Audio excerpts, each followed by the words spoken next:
today have Neal Dalal, who came from Perimeter Institute in Canada. So Neal got his PhD, actually I'm doing my memory, so I go pretty well. Got his PhD from the University of California, San Diego, many years ago. And then he was a postdoc at IAS in Hubble, I think there too. And then he was a postdoc at CETA for a few years. And after that, he took a faculty position at University of Illinois Urbana-Champaign, where he was for a few years. And he just recently moved to Perimeter Institute in Canada, so maybe 2-3 years ago. Fair enough. It's usually time for you to move on. So every few years, you know, he kind of gets a little bit cheap out of his own. So Neal's done a lot of work on various aspects of cosmology, dark matter, gravitational lensing, cosmological background, simulations. He broadly experts on lots of these topics. A few announcements regarding his visit here. He will be here for 3 days. You're leaving on Thursday. So the reason we didn't have a sort of full schedule today in the Excel sheet was because there's no hurry to talk to him. You can, plug him tomorrow and Wednesday if you'd like, and he can be happy to both. He's on the 4th floor of visitor's office. And the second announcement, as you can see, we have a special seminar today in the sense that we are like going really old school, right? We are eschewing PowerPoint and Keynote and such modern amenities. And he is going to talk to us using good old chalk and black here. I forgot the title of your talk, so you're going to tell. That's okay. Yeah. Okay, so something to do with standard sirens, I think. Yeah, right? yeah, exactly. Okay, cool. Anyway, so put your goggles on, or put your goggles, your glasses on in the back. That's right. Yes, we are wearing goggles on. Right? That's right. Yeah, thanks, Louis. Yeah, thanks a lot.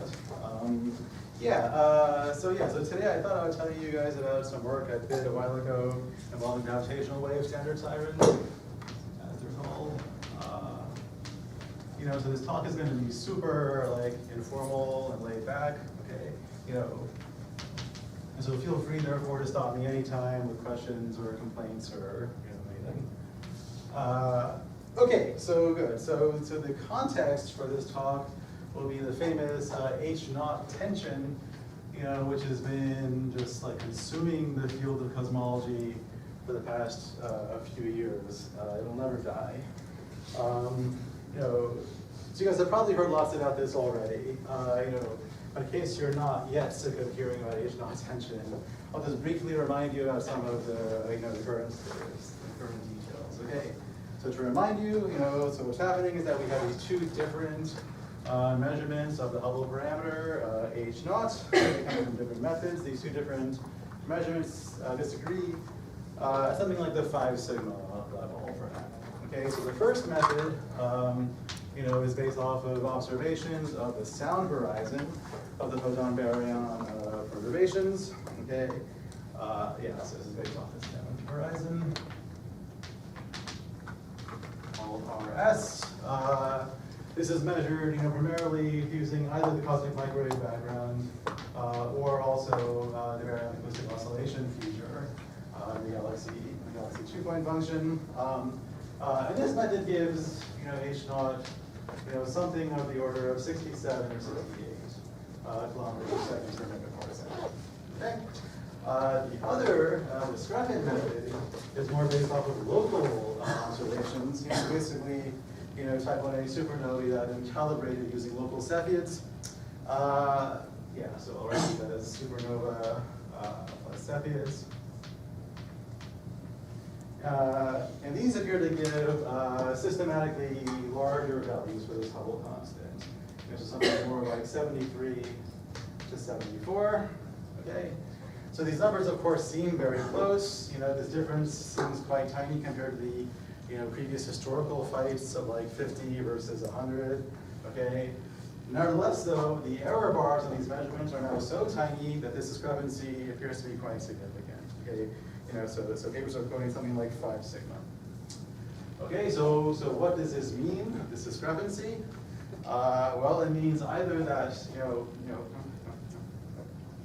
it means that either one or both of these measurements are wrong in some way, or it means that we need some, some new physics beyond the standard model, lambda CDM standard model, to make these two direct observations match each other. Now, of course, new physics beyond lambda CDM would be amazing. So what's needed to make these two, apparent, discrepant measurements agree. Well, to reconcile these two measurements, so what's needed basically is to change the actual scale of the sound horizon of the photon baryon fluctuations. Okay? So to remind you, the sound horizon is a simple expression, which is given by something like say some time integral from 0 to the time of decoupling. The sound speed dt over AOT. Okay, that's the entire expression for the sound horizon. So, okay, so therefore, new physics explanations for this Hubble tension. Okay, what they have to do, so to change the sound horizon, so we have three possible, ways to go. Okay, so we can either change the time of decoupling, we can change the sound speed of the photon baryon fluid, or we can change the expansion history of the universe around the time of decoupling. Okay, that's the only things that we can change in this simple literal, right? So to change the time of decoupling or to change the sound speed, that requires changing atomic physics. Okay, and doing so in a regime where atomic physics is very well understood, both theoretically and also, it's also, constrained very well, experimentally in laboratory measurements. Okay, and so therefore, changing either of these two seems like a non-starter. Okay, and so therefore, all of the new physics approaches trying to, fix this tension using new physics, these approaches have all been trying to change the expansion history AOT, specifically at the time of decoupling. Okay, just because, just because the integral is dominated by the upper part of the integrand. Okay, so there have been various, models cooked up that can roughly try to do this. Okay, all these models have the property that they are profoundly ugly and also profoundly contrived. Okay, so in general they have multiple different moving parts that all happen to cancel each other for everything except for just this one small thing. No one really, I think, finds these models compelling in the slightest. And in fact, some of them even appear to be ruled out already. So the neutrino interacting neutrino model, for example, seems to be ruled out from the start. Okay, so in any case, so in the absence of some kind of theoretical explanation for this discrepancy, okay, the next thing then to turn to is to ask, okay, is it possible for these measurements to be wrong? Okay, now it's certainly possible that these sound horizon measurements could be wrong. Okay, so inferring H naught from the CMB is quite complicated. There's many parameter correlations, things like that.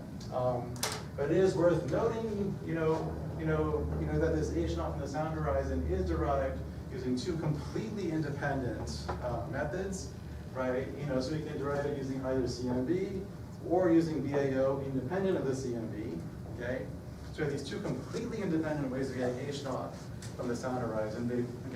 They both give the exact same answer, and so therefore to say that this measurement is wrong, therefore requires that both of these completely independent measurements have to be wrong in separate ways. Okay, now it's possible, of course, this has happened in the past, but that is a requirement if you want to go that route. Okay, so therefore, lots of us would then like to have some sort of, check on this locally derived H naught. Okay, in the same way that the CMB and BAO check each other for the sound horizon measurement. And ideally, we would also like this, new check of the local measurement to be understood from first principles in the same way that the sound horizon is also understood from first principles. Okay, just because, of course, any method which is not understood from first principles always has the worry about things like unknown unknowns that can generate, systematics that are not controlled very well. Okay, so that's the motivation. And unfortunately for us, gravitational waves do offer us a completely independent way to get H naught that is understood entirely from first principles. Okay, so the idea is that, like observations, of the inspirals and mergers of binary compact objects can be used, to directly, determine the Hubble constant H0. Okay. So this idea was first pointed out by, Bernard Schutz in 1986. Okay. He pointed out that we can use gravitational waves to get H0. Okay. So how does this work? So the basic idea here is super simple. Okay. So suppose that we have some waveform, measured from one of these inspiraling compact object binaries. Okay, so we'll try to draw a waveform. I'm a terrible drawer, and so therefore, forgive me. So suppose that the strain looks something like this. Okay, hopefully not too terrible. So we can schematically describe this waveform with two pieces. Okay, so we can see that first of all, there's some time-dependent, amplitude or envelope, that I'll write as let's say A of t. Okay, and we also have a time-dependent frequency f of t. Okay, this picture was, so this drawing was supposed to have low frequencies at early times and then higher frequencies at later times, but I can't really draw that well enough. Okay, so anyway, so the behavior that we see for these inspirals is that this frequency of the waveform speeds up, later on. This is called chirping, of the waveform. So why is this happening? Why is the frequency speeding up over time? Okay, well, this frequency of the waveform, the dominant frequency that we see, that dominant frequency, this is basically the frequency, the orbital frequency of the binary, orbiting each other. Okay, the reason why this waveform frequency is speeding up is that the binary's orbit frequency is speeding up because the orbit is decaying, right? The reason why the orbit is decaying is that it is losing energy via the radiation of gravitational waves.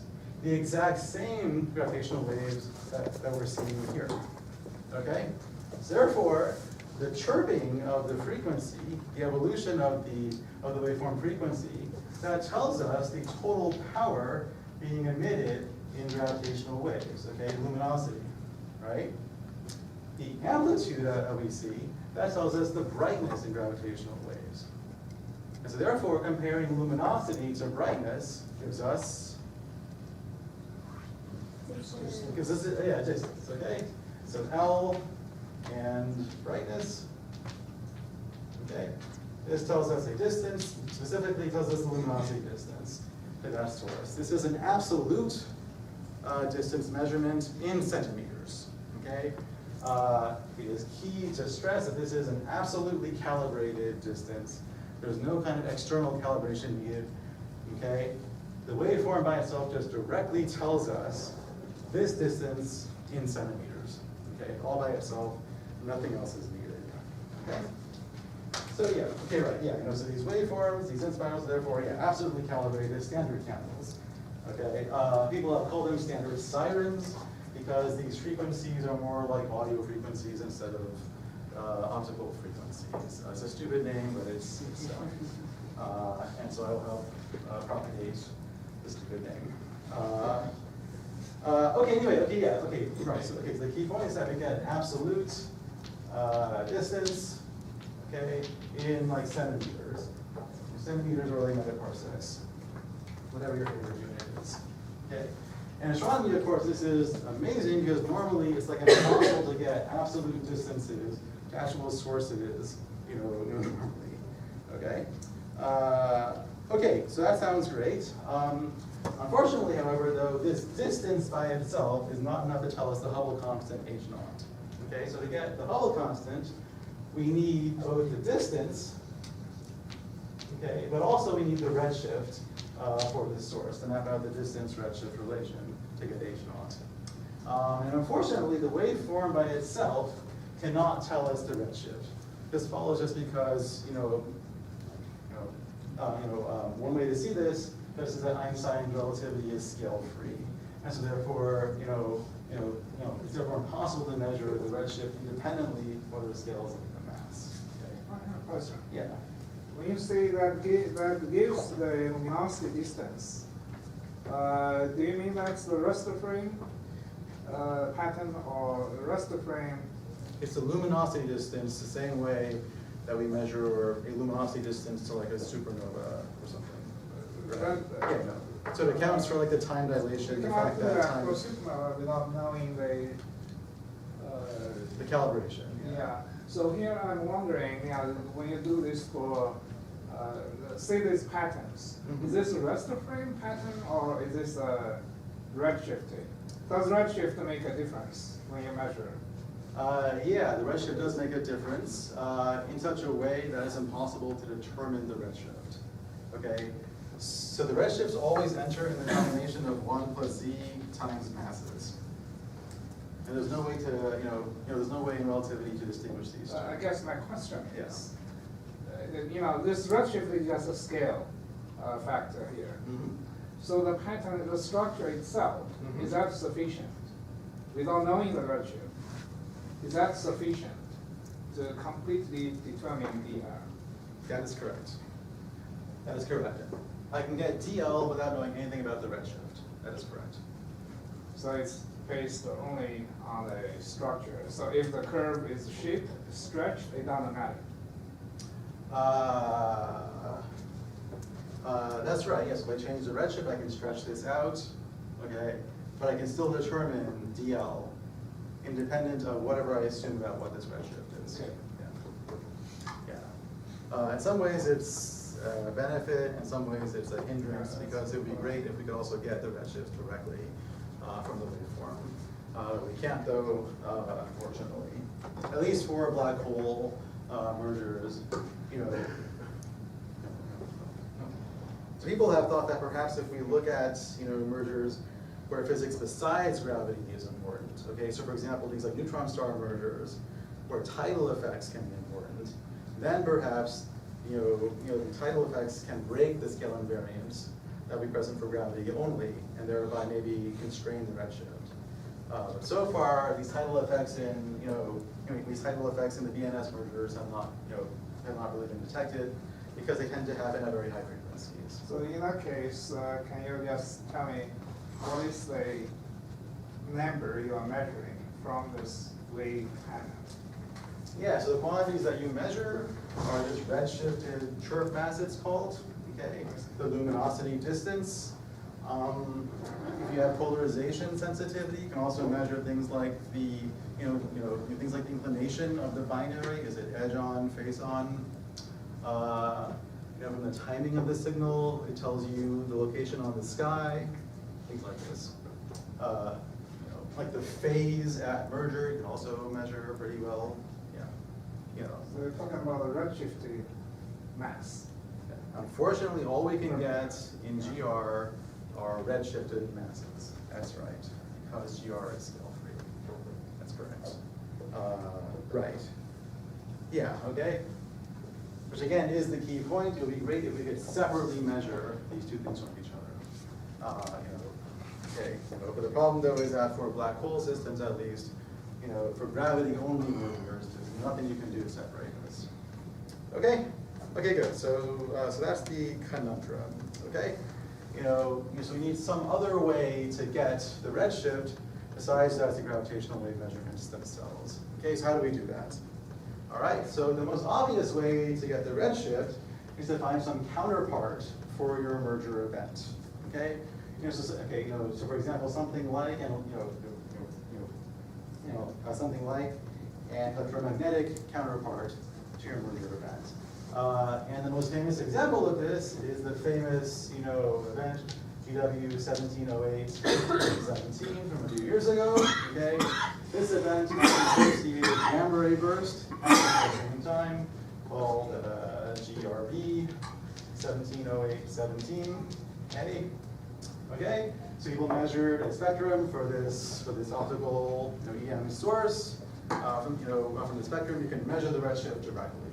Okay, and so then from the directly measured redshift and the absolute distance from the LIGO measurements, we get distance and redshift, and thereby derive a constraint on H0 from that one event. And the constraint from this one event was something like H naught, to about like 10 or 15%, okay, for a single event, okay. And so therefore, if we had like 100 things like this, we can then from the ensemble get H naught to like 1%, and thereby settle this whole H naught tension, okay. So it all seems fantastic, right? There's one small problem though. You see some skepticism? You want to comment? It's supposed Well, to be you'll a form of have discussion. better at certainly peculiar velocities. That's right. Very good. That's right. So for here, actually, much of this uncertainty was not in the distance measurement. A lot of it had to do with what you assume for the peculiar velocity correction. So it's worth stressing that this will be important for these binary neutron star mergers that are nearby. So mainly, I'll be focusing on black hole mergers, which are much more distant, and therefore these peculiar velocity corrections are not important or less important. So each one gives us 10-ish, 15-ish%. 100 of them give us like 1%. Solve everything. The problem though is that out of like the dozens of events and alerts that we've had from Ligo, we've had one system with this sort of counterpart, this one, okay? Only one. That's despite having, additional binary neutron star mergers besides this, okay? So far, this is the only one for which we have a counterpart giving us the direct redshift. And so right. So the worry, therefore, is that, so the worry then is that in the future, these sort of counterparts might similarly also then continue to be rare. Okay, and so in the future, it might be the case that all these like hundreds of events that we'll see just might not have EM counterparts associated with them, thereby not letting us get the redshifts for those events. Okay, and so then the question becomes, can we use all those hundreds or thousands of binary black hole mergers without counterparts to do cosmology? Okay, can we or not? If we can't, it's very sad. It would mean that LIGO is useless for everything besides like astrophysics. And so as a cosmologist, who knows? Okay, that was a joke. Hopefully not. Please don't kill me. So in his paper, back in his original paper, Schutz actually described the method to use this whole population of events without redshifts to do cosmology. Okay, since then, the LIGO team actually has been using the method that he proposed. So let me just briefly describe the method that he talked about because it's kind of cute. Okay, so the argument is the following. Okay, so for each LIGO event, so for each event, LIGO gives you some sort of like localization error on the sky. Okay, so let's draw that that region on the sky. Okay, so suppose that this is my uncertainty region on the sky, extending out, an angle across all distances. Okay, so the approach is the following. Okay, so we find all the galaxies on the sky falling inside of this cone on the sky. Okay, so these galaxies might be here, here, here. Perhaps we'll draw some small galaxies too. Okay, anyway, so a region has galaxies, galaxies on the sky inside of this error cone, spaced out at various different redshifts. Okay, so let's just plot the histogram of these galaxies' redshifts. Okay, so we have, so this would be like d number, d redshift as a function of redshift. Okay, so we have like one here, one here, one here, one here, one here. Okay? So the LIGO method is the following, okay? What they say is that, each of these galaxies could be the host of my event, okay? And so therefore, the probability distribution for the redshift of my event is just given by this histogram of redshifts, okay?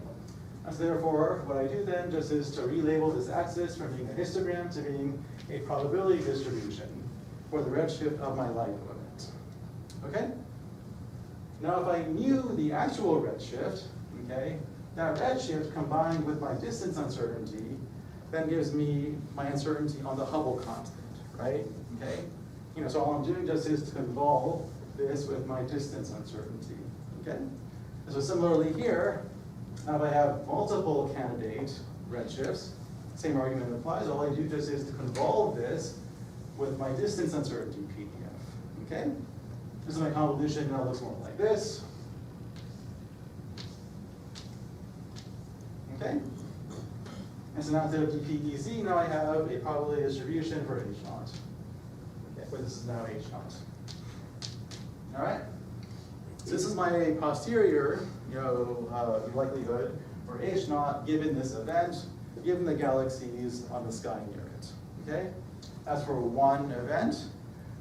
Okay? Now for future events, okay, similarly, the same exact procedure can be done. Okay? So for event number 2, I'll also have some, some blobs.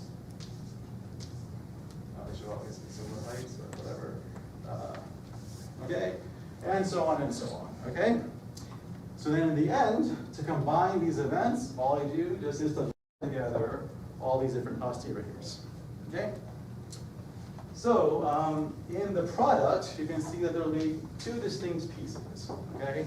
So first of all, there's a contribution that's coming from all of the wrong hosts, giving the wrong H naught, okay?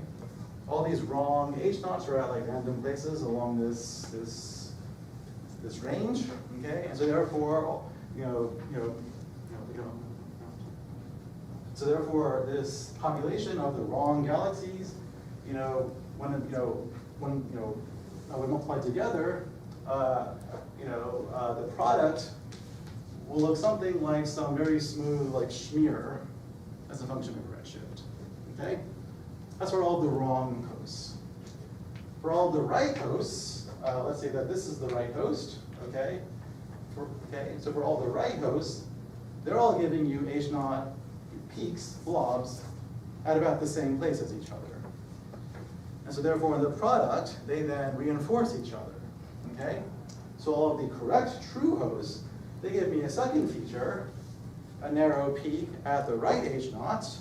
Okay, the width of this peak is something like sigma over root n, where n is the number of the events that I'm multiplying together. Okay, does that make sense to everybody? Everyone following this? Okay, yeah. Very nice argument, I thought. Okay, so in total, our final posterior has these 2 terms in it. Okay, the correct peak. And then this background term. The form of this background term can be predicted, right? So if I know, the mean number density of galaxies as a function of redshift, that's all I need to predict this term, and therefore this term can be subtracted. Okay?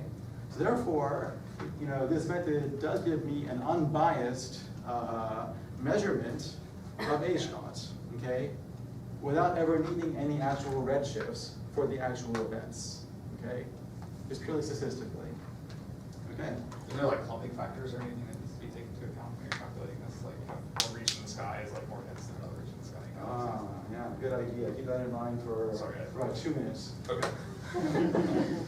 But yeah. Okay. Exactly where I'm going. Yeah. So there's one more point. Okay. Good. Okay. Right. Okay. Yeah. So our posterior has these 2 things: a sharp peak of this width, which is like the same width I would have gotten if I had actual redshifts, right? You all see that? Okay. Then plus this, this tail that I can subtract. Okay.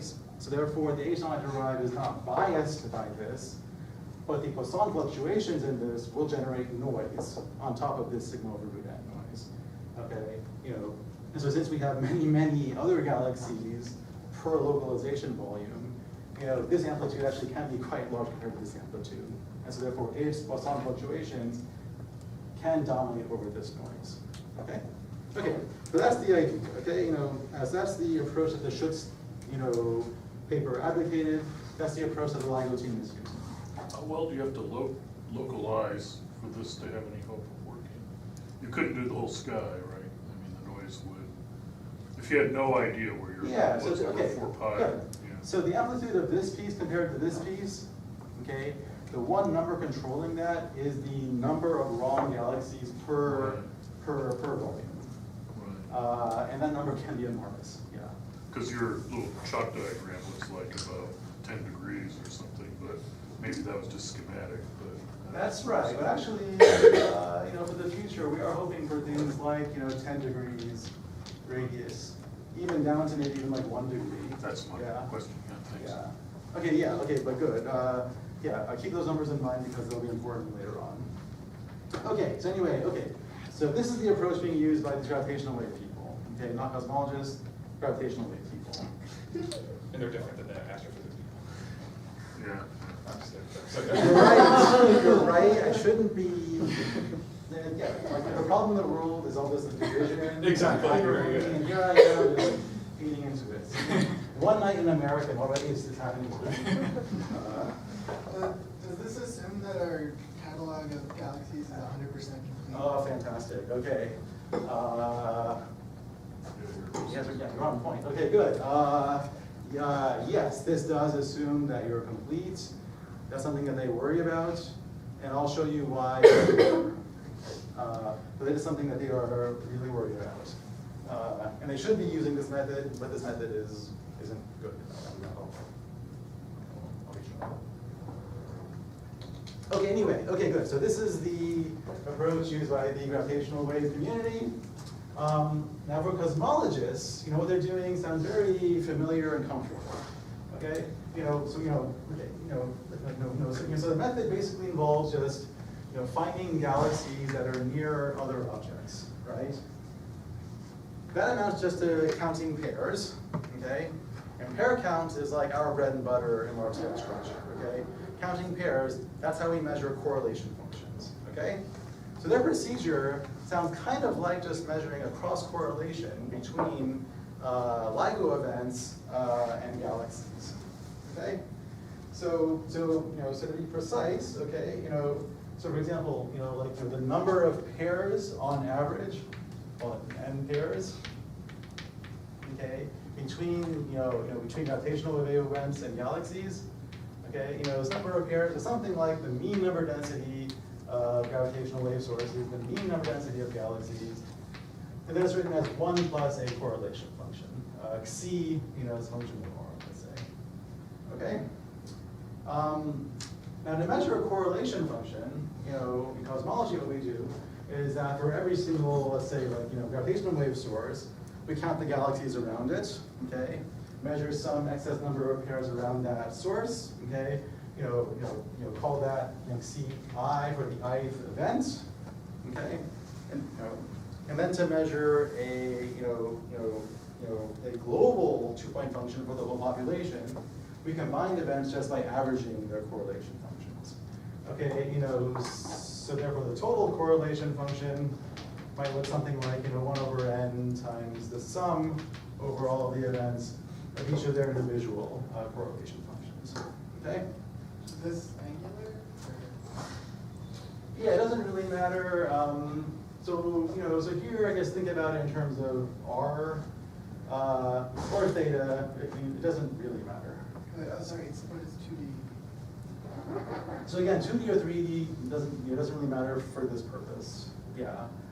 In the end, I'll be moving to 3D, but for now, if you want to, you can think about it 2D. Yeah. Okay.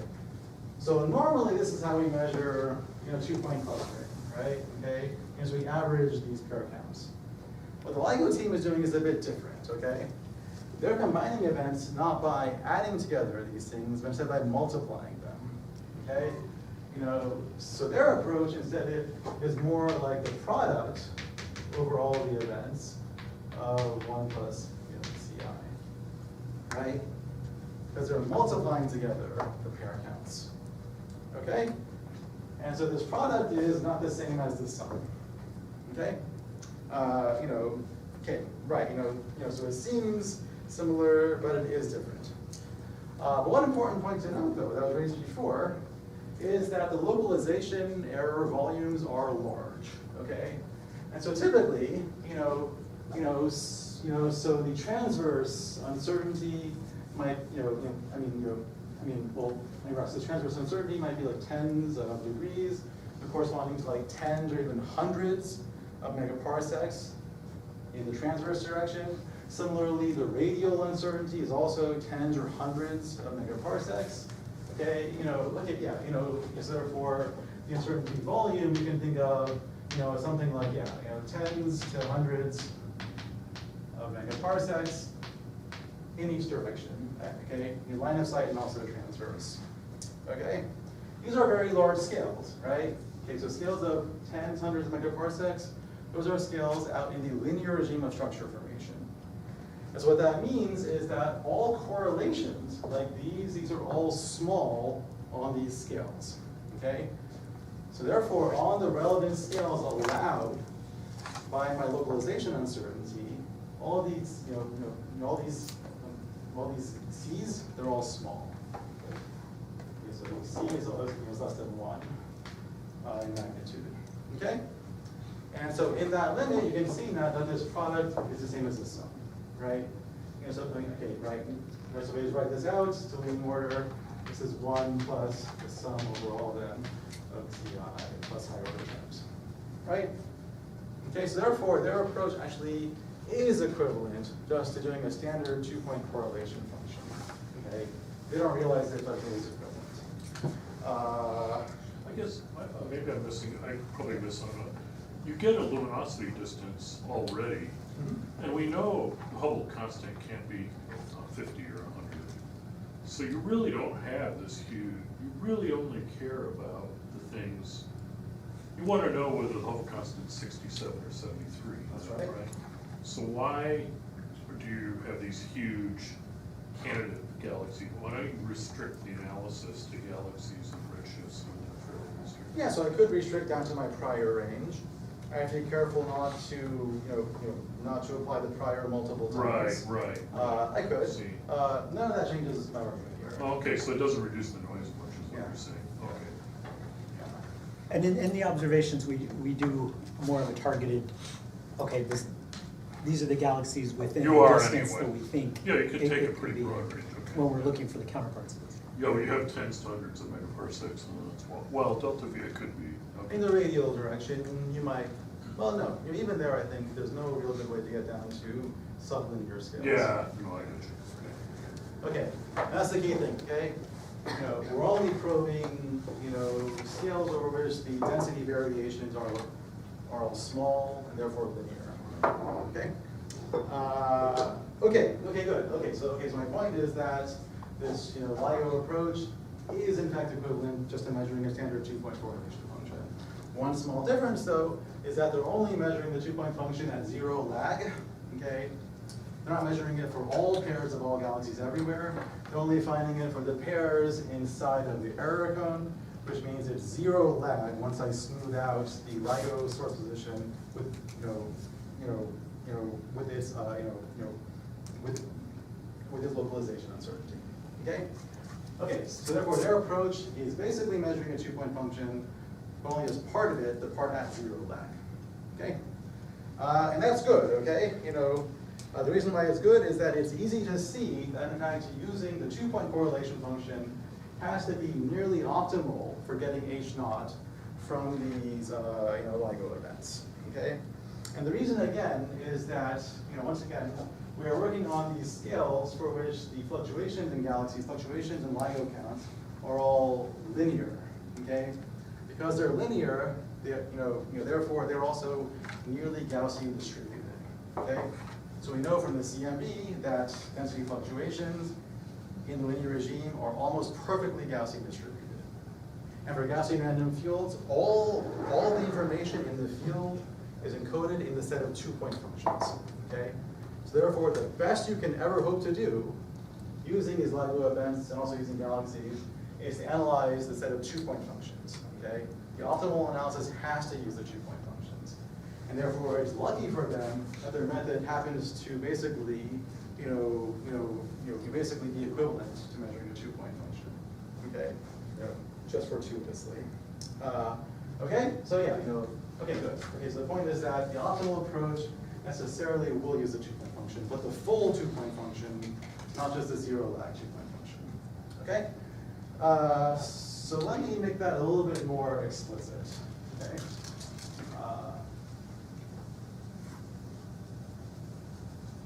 Any questions while I'm racing? Or? If you could answer it while you're racing the board, I missed like, what motivates them to write down that product there? Like, so you motivated like why, the sum works? Oh, yes, so why would you write things? Why would you write that? Yeah, right, because the argument that they're making is the following, okay? They're viewing this as the posterior on H naught, okay? Each event is also thought to be independent of each other. So therefore, the optimal way to combine these posteriors is just to multiply them directly, okay? Because they're viewing it as a posterior likelihood. Yeah, and you can, I'm just saying though, for reasons I'll describe soon, that this method is not actually optimal. Even though we know, well, yeah, even though they spent all the time writing like optimal Bayesian analysis papers. Okay, so what I mean by this, is the following. Okay, so to use pairs of all separations, we would write the 2-point function, let's say schematically the following way. Okay, so something like delta of, I don't know, say galaxies at some position x, delta, let's say, number of gravitational wave sources at some position y, okay, ensemble average. This will be proportional to something like a correlation function, C as a function of x and y. Okay? All right, so writing it this way is useful because this actually highlights a very, this highlights a very distinctive signature of H naught in this clustering analysis, okay? And that signature is that the wrong H naught breaks stationarity, or breaks translation invariance of the correlation function, okay? So what does that mean, okay? So what it means is the following. Translation invariance means, so it means the correlation between points x and y. That correlation depends only on the distance between points x and y, okay? So this thing is only a function of x minus y, okay? The probability to have a pair here is the same as the probability to have a pair here. All that matters just is the separation between the pair, not where they are, okay? That is translation invariance. Okay? That's in configuration space and real space. In Fourier space, the equivalent statement is that Engels are K1 and gravitational wave of K2 and vectors. This is proportional to 2 pi cubed times a Dirac delta function in K1 minus K2. Okay? These two statements are the same thing as each other, okay? So in Fourier space, in Fourier space, translation invariance just means that this 2-point function is diagonal in K, okay? It's only non-zero when K1 equals K2, and is 0 otherwise, okay? It's the same statement either in real space or in Fourier space. Okay, so the wrong H naught I'm saying breaks translation invariance. Okay, so what does that mean? All right, if we assume the wrong value of H naught, what it does is that it rescales all of the galaxy positions, but does not rescale the LIGO event positions. Okay? So if I rescale this but not this, okay, then this 2-point function now cannot just depend on x minus y. Okay? It will instead depend both on x and y. Right? Okay? Equivalently, in Fourier space, the statement is that for the wrong H naught, my 2-point function in Fourier space now will be off diagonal. Okay, so it will be some Dirac delta function of some number times K1 minus K2. Okay? All right. This sort of breaking of stationarity, this is a really distinctive, unique signature of H naught. Nothing else in large-scale structure breaks translation invariance. Okay, like nothing else. And so therefore, we can expect then, the analyses trying to fit H naught using these sort of clustering methods, they will not be degenerate with like anything else. okay? Just because nothing else produces this sort of violation of stationarity. And the form of this breaking of stationarity, of course, of course, is just like totally intuitively obvious, okay? So the picture is just the following, right? So we take our LIGO events, okay? The events have sky positions, they have distances, and then from their measured positions and sky positions, what we do is to make a map of them on the sky, okay? A map of density of LIGO sources on the sky, okay? That map has units of megaparsecs because distances are measured absolutely, absolutely in units of centimeters megaparsecs, okay? We similarly make an analogous map of galaxies, okay? The galaxy map in 3D is measured in units of, units of h inverse megaparsecs because h is not known, right? Okay, so we have two maps, 3D maps. LIGO sources are megaparsecs, galaxies map, that's in h inverse megaparsecs. And so therefore, comparing those two maps immediately tells us the value of h naught, okay? The wrong value of h naught breaks stationarity just by making the galaxy map look like a rescaled version of my LIGO map. That's all it is. So hopefully that's intuitive to people, okay? And again, that's a completely unique signature of h naught compared to any other cosmological parameter, okay? In the sort of clustering analysis. Okay, hopefully people are still on board. I can make that statement even more precise than this. So here, let me write this out in more detail.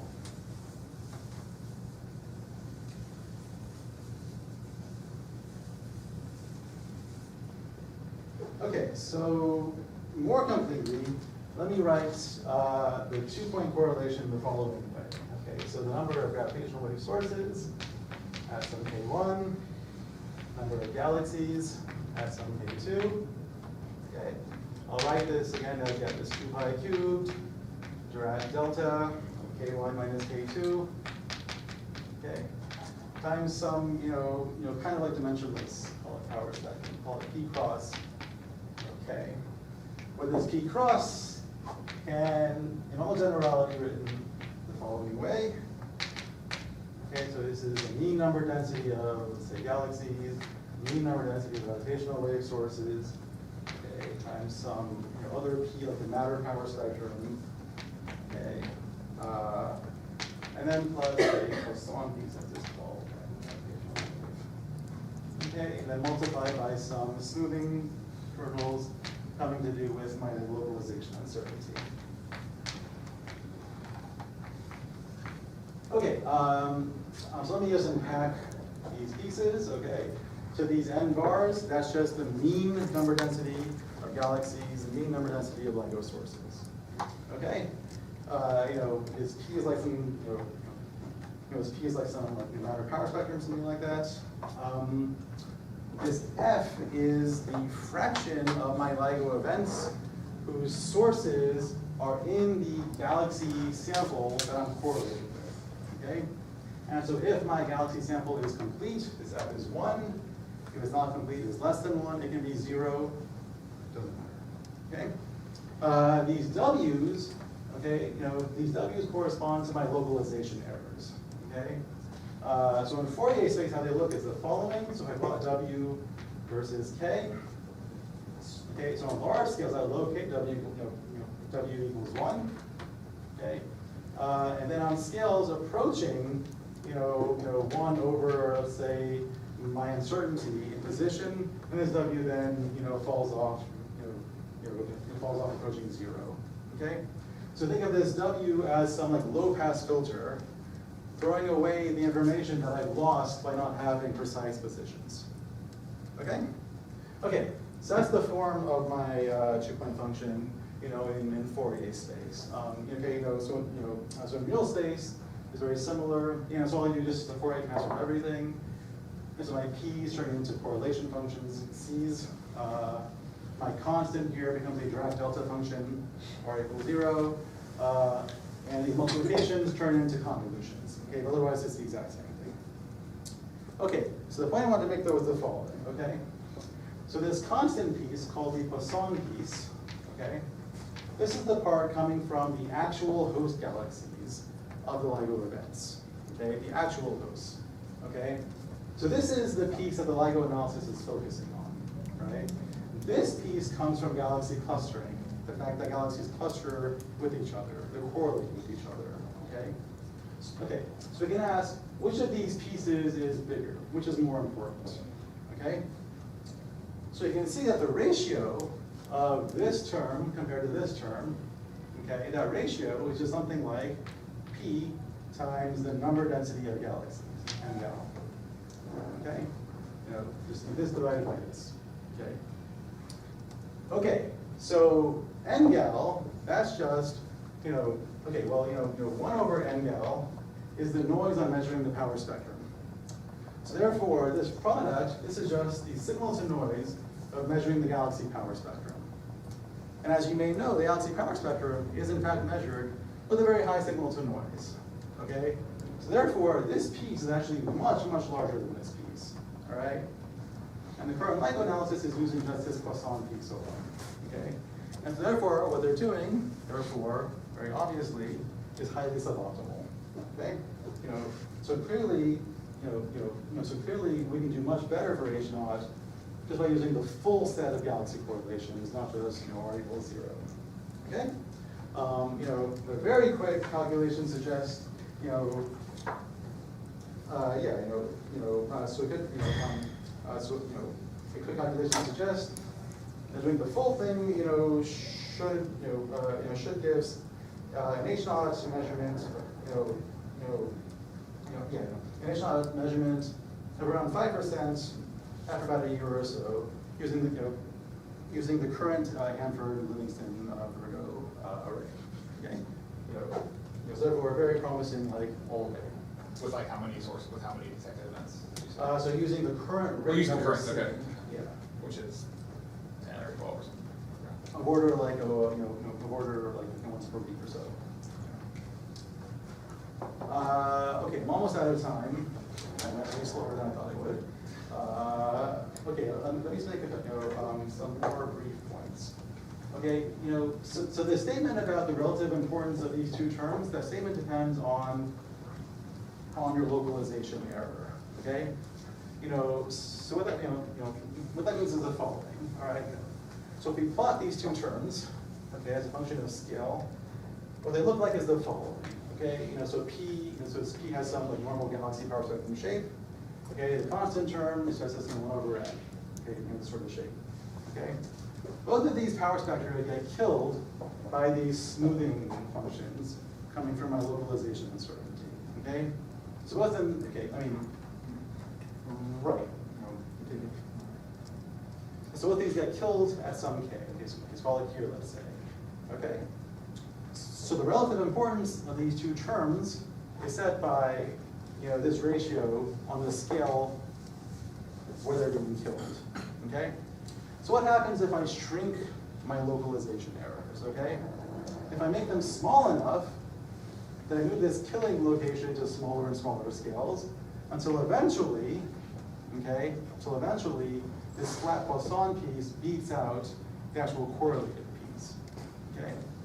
So in that regime, what it means is that my uncertainty in the position of the event is so small that I can just know which galaxy is the actual host. Okay? And then it makes sense then, in that regime, that their approach should be nearly optimal. Okay, good. There was one last thing I wanted to mention. Do I have like... Maybe 5 minutes or so. Okay, I'll try and be quick. Okay, so one more reason why it's useful to write things this way in terms of correlation functions is that it also makes obvious what to do in the presence of secondary effects, things like peculiar velocities and also lensing. Okay, so I'll focus on peculiar velocities just in the interest of time. Okay. Okay, so what do peculiar velocities do to all of this? Okay, so for galaxies, the main effect of peculiar velocities is to create something called redshift-space distortions in the apparent distribution of galaxies. Okay, So the idea behind this is the following. Okay, for galaxies, we cannot directly measure their distances, right? We said only measure their redshifts. We then convert the redshifts into distances using some mean expansion history for the universe. Okay, so what we do is that. Okay, right. So the expression is that the comoving distance, just an integral from 0 to z of c over h. Okay, so if I know the distance, so if I know the redshift to the source, I infer some comoving distance to that source. Okay, peculiar velocities change what I think the redshift is, right? So the change in the observed redshift is just something like E over c times 1 plus the actual cosmological redshift. Okay, so therefore this then translates into a change in my apparent position of the galaxy, the apparent distance in the galaxy, just of c over h times this delta z, which is something like v over ah. Okay, that's the redshift space distortion for my galaxies. Now for LIGO sources, something analogous happens. Okay, the redshifts, of course, cannot be determined. Okay,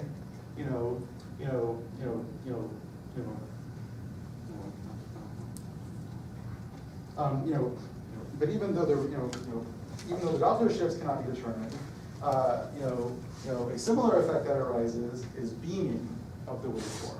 Okay, so relativistic beaming, makes the amplitude brighter or fainter depending on if the source is moving at you or away from you. Okay, the magnitude of that brightening or dimming again is just 1 plus u over c, and so therefore for the LIGO sources, delta d over d, okay, is something like v over c times times the original d. Okay. Okay. Oh, sorry. Okay. So in both cases, the peculiar velocity changes the inferred distance, but it does so by a different amount. Okay. It's different because the distance to some redshift is not just the Hubble radius at that redshift. Okay? D is not the same as 1 over h, right? So in particular, okay, so for low redshifts, okay, with Z much less than 1, this distance is very, very small compared to C over h. And therefore, the redshift space distortions in LIGO sources are therefore much weaker than redshift space distortions in galaxies. Conversely, for high redshift, C is bigger than 1, then this luminosity distance is bigger than C over h. And so therefore, for LIGO sources, redshift space distortions are stronger than RSD for galaxies at the same redshift. Okay? And so therefore, by comparing RSD for LIGO sources and for galaxies as a function of redshift, we can therefore map out as a function of redshift the ratio of these two terms, d, h, okay? Thereby measuring the product of h times d as a function of redshift. Okay? So this product, h times d, this is called the AP parameter. The Alcock-Paczynski parameter. This is often used to measure dark energy as a function of time. Okay? Anyway, right, so the point is that, RSD and these LIGO sources gives us a second handle on the evolution of cosmic evolution over time. Okay, I am out of time, so I will stop there. Just a summary is that LIGO observations, okay, for things like these binary black hole mergers, they'll be useful not just for studying black holes, but also for cosmology in various different ways. Okay, and I'll stop there.